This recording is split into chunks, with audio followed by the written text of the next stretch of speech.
Orang yang bisa makan sendiri di luar mempunyai kekuatan tindakan, kemandirian, dan bisa melihat kesendirian sebagai kebebasan dibandingkan kesepian. Mereka merasa lebih nyaman karena dapat menentukan jam dan tempatnya tanpa terikat oleh orang lain. Selain itu, mereka lebih peduli perasaan diri dibandingkan pandangan orang lain. Orang yang sering terganggu oleh suara-suara di sekitar saat belajar atau bekerja merupakan orang yang sensitif, imajinatif, dan kreatif. Hal ini dikarenakan otak mempunyai sifat berusaha menangkap berbagai macam informasi dari luar, sehingga menerima banyak rangsangan dari lingkungan menjadi landasan bagi berkembangnya ide-ide baru secara tidak sadar.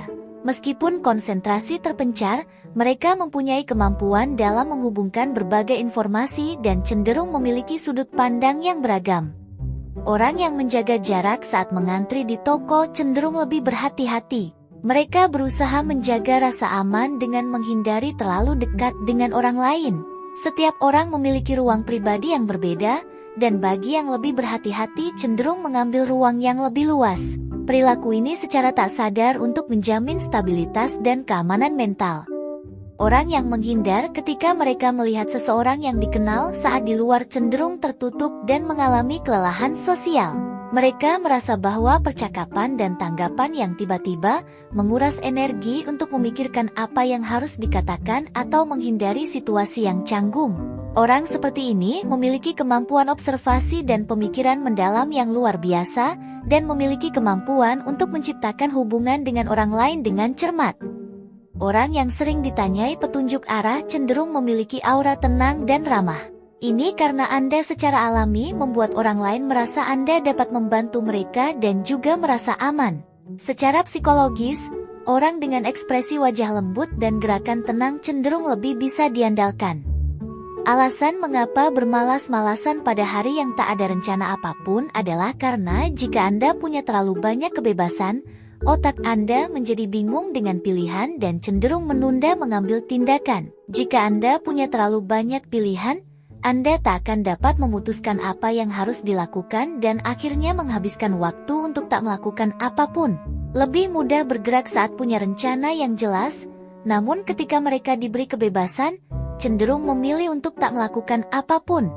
Orang yang tak mengalami masa pemberontakan mungkin akan kesulitan untuk menegaskan dirinya.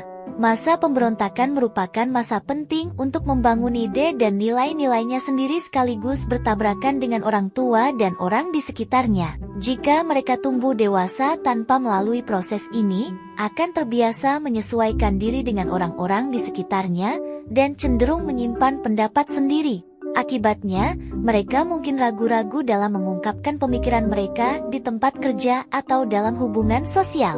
Orang dengan pikiran negatif memiliki kemampuan untuk memikirkan sesuatu secara mendalam dan mengambil keputusan dengan hati-hati. Dengan memprediksi risiko dan mengasumsikan skenario terburuk, mereka dapat melakukan persiapan dan tindakan penanggulangan secara akurat, dan juga dapat membuat keputusan yang lebih rasional dengan menganalisis berbagai hal secara logis tanpa dibingungkan oleh informasi yang dangkal. Pikiran negatif tak hanya sisi pesimisme tetapi juga menghasilkan wawasan yang tenang dan perencanaan. Orang yang membalas pesan dengan tidak hangat seringkali melakukannya karena mereka terlalu memikirkan apa yang dipikirkan orang lain tentang pesan tersebut dan akhirnya memilih kata-kata sederhana. Mereka khawatir kalau menulis seperti ini, orang akan membencinya atau orang akan menganggapnya aneh. Akibat terlalu memikirkannya, mereka cenderung melakukan balasan singkat agar tak menjadi omong kosong. Orang yang melakukan penelusuran dengan cepat di Google lebih fleksibel dan mudah beradaptasi. Perilaku tak meninggalkan sesuatu yang tak dipahami dan segera menyelidikinya merupakan ciri khas orang dengan kemampuan mengumpulkan informasi yang tinggi. Orang seperti ini dapat dengan mudah beradaptasi dengan lingkungan dan situasi baru serta memperoleh pengetahuan yang diperlukan dengan cepat. Keterampilan dalam memilih kata kunci yang tepat juga mengarah pada kemampuan pemecahan masalah dan analitis.